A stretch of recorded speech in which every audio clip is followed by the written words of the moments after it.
rapport à ces huitièmes de finale, ce qu'on peut constater, c'est que tous les favoris sont là. Il n'y a pas eu de grosses surprises, mis à part peut-être le Gabon, qu'on attendait peut-être là, mais tout le monde y était. Maintenant, après, sur les résultats, moi je reste déçu par rapport à la Tunisie dans un premier temps sur ce huitième de finale. Après le Maroc, je ne suis pas surpris par rapport au parcours et la manière dont ça se passe avec le Maroc. Alors j'entends beaucoup de critiques par rapport au coach Walid Regragui, j'entends aussi pas mal de critiques par rapport au jeu, au spectacle qui devrait être proposé. Mais je mets au défi quelqu'un qui puisse me dire, alors mis à part l'Espagne à un moment donné, mais quelle grande nation a su gagner en dominant tous ses matchs, en étant sûr du début jusqu'à la fin de la compétition? Il n'y en a pas beaucoup. Il n'y en a pas beaucoup. Donc, je pense qu'il ne faut pas oublier ce que Walid a apporté à la sélection, demi-finaliste de la dernière Coupe du Monde. Il ne faut pas oublier non plus que derrière, il y a un sacré réservoir aussi et de talent qui pourront alimenter aussi l'équipe première et dont Walid va aussi se servir. Mais aujourd'hui, il a une ossature, il a une base. Alors n'oublions pas les résultats. Vos U20 sont champions du monde. Vous avez gagné la Coupe arabe.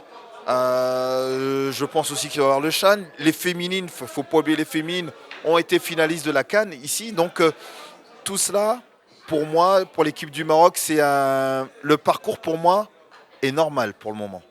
Il n'y a rien d'anormal. Il ne faut pas s'inquiéter. Il y aura des matchs où ce sera beaucoup plus spectaculaire, il y aura des matchs où ce sera beaucoup plus difficile. Et notamment, effectivement, face à la Tanzanie, je reconnais que ça a été difficile. Mais aujourd'hui, qu'est-ce qui est le plus important? Que le Maroc joue bien ou le Maroc continue à se qualifier et continue à être présent dans la compétition?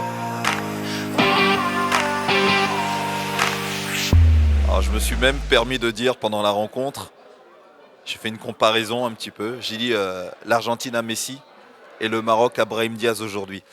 Je pense que c'est un garçon aujourd'hui, déjà, qui doit prendre du temps de jeu. Il n'en a pas beaucoup à Madrid. C'est un garçon, je pense, qu'on a fondé beaucoup d'espoir en lui. Alors, il a mis du temps à éclore. Aujourd'hui, je pense qu'il est en train de, peut-être même de gagner quelque part sa place dans la rotation avec son club. Mais aujourd'hui, avec la sélection, il est incontournable. Il faut le reconnaître qu'il est incontournable. Et quand on arrive à ce genre de performance-là, dans une grande compétition qu'est la CAF, c'est pas un hasard, c'est qu'il a véritablement un grand talent. Il n'y a pas de secret. Si le Maroc veut continuer sa route, il va falloir hisser le niveau d'exigence et le niveau de jeu. Quand je dis niveau de jeu, c'est de commettre le moins d'erreurs possible, être le plus efficace possible dès qu'il y aura une occasion qui va se présenter.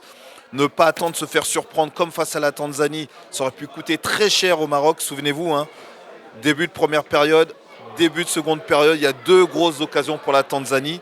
Et c'est là où il va falloir rectifier la chose. Après, dans l'animation, il y a aussi ce que propose aussi l'équipe adverse. Et aujourd'hui, le Cameroun est dans un état d'esprit où on les attendait peut-être pas beaucoup.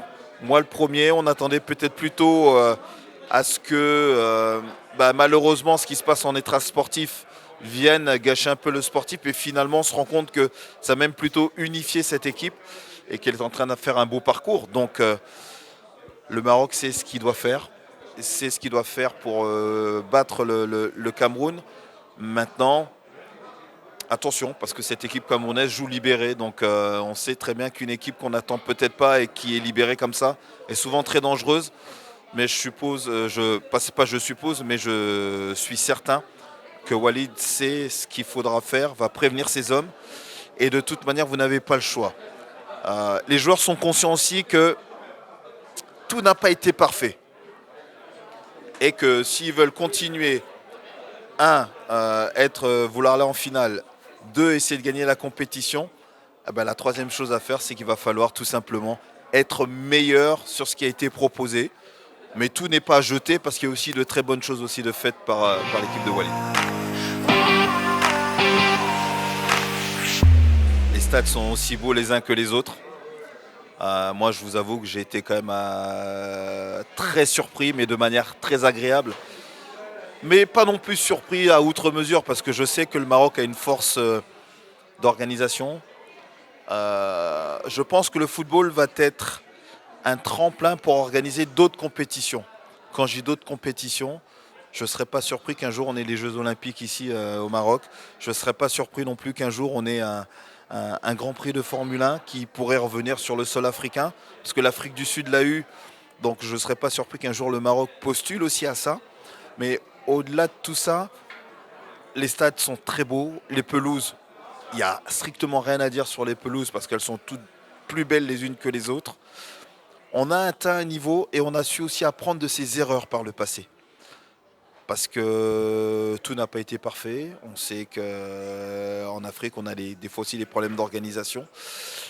Et la Côte d'Ivoire a aidé aussi à ce que le Maroc aussi s'élève encore un peu plus. Parce qu'en Côte d'Ivoire, elle était très belle aussi, les infrastructures étaient belles aussi. Mais là, je pense en termes d'infrastructure, avec le nouveau stade, le futur stade qui va sortir de terre bientôt, pas très loin de Casa, on a une organisation qui est presque parfaite en termes d'infrastructure. Maintenant, pour qu'il y ait ce petit plus, c'est que le Maroc remporte cette CAN qui ferait qu'il y aurait quelque chose qui va s'accélérer par le biais du football, par le biais du sport, mais qu'il faudrait que les retombées aussi soient aussi bénéfiques à tout le peuple marocain. Que tout le peuple marocain puisse bénéficier de ces retombées, un, de la CAN, deux, de la future Coupe du Monde qui va arriver maintenant dans un peu plus de 4 ans, et même culturellement, voilà, de permettre de développer aussi des choses. On sait que le tourisme est quelque chose aussi de très important aussi au Maroc. Moi, je découvre Rabat et je suis sous le charme de Rabat. Et tout cela doit amener effectivement à ce que le Maroc ait déjà une place forte, mais devienne encore une très très grande place forte, non seulement dans le sport, mais aux yeux du monde entier.